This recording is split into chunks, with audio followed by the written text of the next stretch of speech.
Disney Plus is the greatest streaming service of all time, and no, this is not an opinion. This is a scientific fact. Everybody's always like, Disney owns everything, and then you log on to Disney Plus, and there's absolutely nothing to watch. That is a feat against humanity. The Walt Disney Company has always prided itself with ingenuity and creativity in the entertainment field. More recently, Disney made/acquired the Marvel Cinematic Universe, where films interconnected in a way never seen before, which has gone on to become the highest-grossing movie series of all time. And it would have been financially catastrophic if people thought the Marvel movies sucked, because then they would have all tanked together. Oh wait, what's happening now? Anyway, Avengers Endgame was the second highest grossing movie of all time, okay? Disney has been on the cutting edge of things in the past, but more recently, Disney's originality has been groundbreaking. In an age where Disney original ideas have died with the Razr flip phone, Netflix has been king of the streaming model, or at least, they were. And a few years ago, with all their recent original ideas, Disney was like, yeah, we should get into the streaming thing too, just like everybody else. Disney Plus officially launched on November 12th, 2019 in the United States, Canada, and the Netherlands. They launched with over 7,000 episodes of shows to watch. And I don't know what those shows were, because every time you log on to Disney Plus, it feels like there's absolutely nothing to look at. The original shows Disney Plus launched with were Forky Asks a Question. That's apparently a show that exists on Disney Plus. I don't really know. It could be good, but I have no desire to find out. Encore, where adults relive their glory days and put on their high school musicals again. The Legend of the Three Caballeros, which I wouldn't know who they were if it weren't for the ride in Epcot. One time on that Epcot ride, they actually replaced Donald Duck with a plant. This is what it's supposed to look like, and this is what Donald Duck looked like as a plant. Marvel Hero Project also premiered, Pixar Spark Shorts, and The Imagineering Story, which, that's a lot of self-promotion. There was also High School Musical, the series, The Mandalorian, and The World According to Jeff Goldblum. I have a lot of questions about the Jeff Goldblum show, and no, I've never watched it. What is the world according to Jeffrey Goldblum? Does Jeff Goldblum know if aliens exist? Why was Jeff Goldblum shirtless in Jurassic Park? Does Jeff Goldblum know the winning lottery numbers? Jeff Goldblum is a cool guy, but Disney believed in his show so much they put his picture on the official poster for the Disney Plus launch. I mean, look at that lineup. Moana, The Incredibles, Captain America, Rey from Star Wars, and Jeff Goldblum, because he's one of the pillars of the Walt Disney Company. In actuality, this was supposed to represent the 5 brands of Disney Plus. Disney, one would safely assume, because we're talking about Disney Plus. Pixar, an acquisition. Marvel, an acquisition. Star Wars, an acquisition. And National Geographic, which is so far out of left field I didn't even know was playing in the game. I've never voluntarily clicked on that tab while I've been on Disney Plus. I subscribed to Disney Plus when it launched because maybe I should tell you through skit, because it's just too much to say. I have a secret. What kind of secret? One so embarrassing it would put my family to shame. Okay. Truth is, I can't say. Do you slash people's tires in the Walmart parking lot for fun? No, that's horrible. Have you faked your own death and now use an alias? I mean, I'd never tell you if I was. You farted in public and you blame somebody else. I have done that. Sorry, but you were right next to me. What was I You blame me? My secret is far worse. What could be worse than that? The truth is, I'm an alien from another. I'm a Disney adult. A Disney adult, yes, a Disney adult. What does that even mean? I love Disney, and I'm an adult. Even Mickey Mouse? Especially Mickey Mouse. Even the princesses? Belle teaches us that we should see beauty within.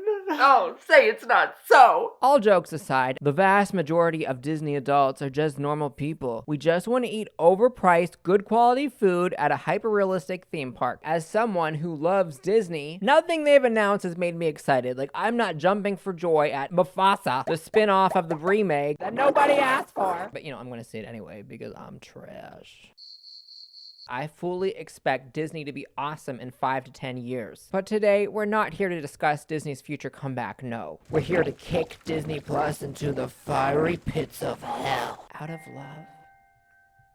Let us begin by breaking down the 5 brands of the Disney Plus streaming service. I don't know anybody who actually watches the National Geographic tab. National Geographic is irrelevant. And if that is you, please identify yourself, because I don't think you're real. So let us instead focus on the 4 brands of Disney Plus that actually matter. Disney tab. The Disney tab is, what you'd expect. The thing about Disney movies, like the Disney animated ones, is that one comes out once a year. Maybe. And you've already seen all of them, except for Strange World. No one saw that. So you go to the Disney tab and it's like, are you ready to see movies you've already seen? And Disney knows they don't have a lot to offer here, right? They make you think they do with things like, I don't know, a sing-along tab, but you look at it and you realize it's all these movies you've already seen re-uploaded with bouncing subtitles. Except the sing-along tab is clearly intended for children. I don't know any adults who would go to this sing-along tab, and if they did, I imagine it would go like this. Want to watch something on the Disney tab at Disney Plus? What about Zootopia shorts? What about Beauty and the Beast? Live action or animated? Animated. Why not live action? Because you watch the live action one to remind yourself how much you like the animated one. Nobody actually likes the live action one. Yeah, true. So, animated Beauty and the Beast. Which one? What do you mean, which one? There's two. There's one. Just give me the remote. What are you doing? Little town.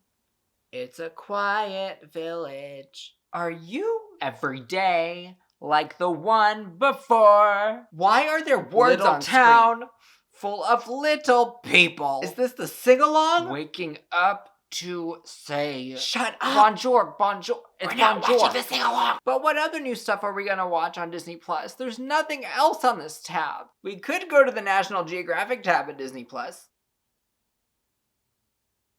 Look, there she goes, that girl is strange, no question. Truthfully, there is a bunch on the Disney tab, and I have tried some of it out. The Secret of Sulphur Springs was a great show to watch with my Mormon mother, and I actually really liked the Doogie Howser spinoff, even though, you know, it's clearly not in that target audience. But what I liked about it is that it took place in Hawaii, and I live in the craptastic north of the United States. So let me just enjoy Doogie Howser spinoff because it's in Hawaii. Just let me just have something. I paid for the streaming service. There are amazing gems in the Disney tab. You just have to find them, like an 1840s miner during the gold rush, sifting through a bunch of crap looking for those few golden nuggets. The Disney tab is very much geared towards the family market. And by family market, I mean children. In real life, Disney films and Disney parks tend to gear for all ages. From things like Raya and the Last Dragon to Pirates of the Caribbean, the family is supposed to be able to watch Disney together. But on the Disney tab of Disney Plus, this feels like Disney Channel 2.0. All the main characters are like 12 years old. And that has definitely come in handy when trying to find something to watch that's not offensive with my Mormon parents. But Disney Plus gets worse, dear viewer. Just you wait. The Pixar tab is even less impressive than the Disney tab. Pixar has what, 24 movies? And each and every single one of their movies was extremely expensive and extremely high effort. Each item on that tab, even the shorts, are guaranteed to be extraordinary.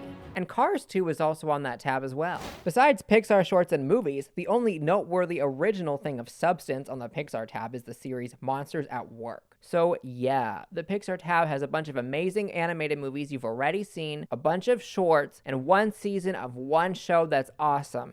And it also has Cars 2. That's the entire tab. What I appreciate about Pixar is they take their time. They're not rushing to get content out there. They're not producing crap. Except for Cars 2. But the same cannot be said for the next tab. When they announced Phase 4, I was actually so excited for it, I made this very unfortunate TikTok, which haunts me to this day. This is so embarrassing. Something's wrong with me. I'm watching this new Marvel trailer for the 10th time, and I'm just casually crying at 8 in the morning. This guy's getting punched. Why does a guy getting punched in the face make me so emotional? Disney adults are just normal people. Normal people. I'm not proud of that. What made Marvel special is that, like, in the past, there were 3 movies a year or something. Each movie felt like an event, and everything kind of tied into one another. And then Disney was like, Disney Plus needs content. People like Marvel. Pile on the Marvel shows, baby! At first, we were excited about that. Yay, Marvel shows! But then, you know, we saw them.